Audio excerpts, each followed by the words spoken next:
मध्य प्रदेश लोक सेवा आयोग की राज्य सेवा परीक्षा 2024 कई मायनों में गलत कारणों से याद रखी जाने वाली बनती जा रही है। इस परीक्षा में अभी तक सबसे कम पद आए हैं, इसके बाद सबसे कम आवेदन हुए और अब रही सही कसर आयोग ने कर दी है। इसमें तैयारी के लिए प्री और मेंस के बीच सबसे कम दिन दिए गए हैं। राज्य सेवा परीक्षा 2023 से भी बुरा हाल है 2024 का।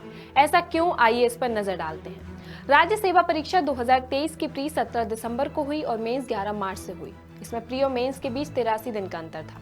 राज्य सेवा परीक्षा 2024 की बात करें तो इसमें प्री 23 जून को हो रही है और मेंस 9 सितंबर से शेड्यूल की गई है। प्री और मेंस में अंतर सिर्फ 77 दिन का, यानी राज्य सेवा मेंस 2023 से भी 6 दिन कम। राज्य सेवा परीक्षा 2023 प्री का रिजल्ट 18 जनवरी को आया। इसके बाद मेंस 11 मार्च से, इसमें तैयारी के लिए समय मिला 52 दिन का। राज्य सेवा परीक्षा 2024 प्री 23 जून को है।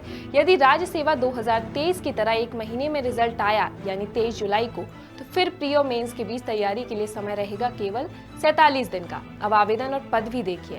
राज्य सेवा परीक्षा 2023 में आवेदकों की संख्या करीब 2 लाख थी, वहीं राज्य सेवा 2024 में ये 1.90 लाख करीब है। ये लंबे समय बाद देखा गया है कि आवेदकों की संख्या 2 लाख से भी कम हो गई है, नहीं तो पहले 3.5 लाख से भी ज्यादा आवेदन हुए हैं। राज्य सेवा परीक्षा 2023 कुल 229 पदों के लिए हुई थी, लेकिन राज्य सेवा 2024 में पहले सिर्फ 60 पद थे, बाद में 50 और बढ़ाए गए, यानी अभी की स्थिति में ये 110 पदों के लिए ही है। सभी उम्मीदवारों की नजरें इस बात पर हैं कि शासन राज्य सेवा परीक्षा 2024 में पदों की संख्या बढ़ाएगा। हालांकि आचार संहिता के दौरान विभागों से खाली पदों की सूचना आएगी, ये मुश्किल है, और यदि आ भी गई तो पीएससी इसे आचार संहिता के चलते इसकी सार्वजनिक सूचना जारी कर पाएगा।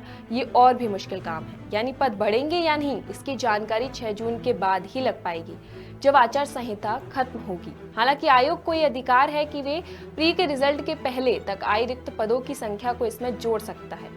सभी इसी की उम्मीद कर रहे हैं। कम से कम 200 पदों के लिए तो ये परीक्षा होगी। संकेत भी सूत्रों से इसी बात के मिले हैं, लेकिन जब तक औपचारिक सूचना जारी नहीं होती है, इस पर असमंजस बना रहेगा। ये सब देखते हुए लगता है कि क्या आयोग की जिद और शेड्यूल बनाने की जल्दबाजी 2 लाख उम्मीदवारों पर भारी पड़ेगी। इस बार सिलेबस भी नया है, उम्मीदवारों के लिए दोहरी मुश्किलें हैं। इससे जुड़ी खबरों के लिए बने रहिए और देखते रहिए द सूत्र।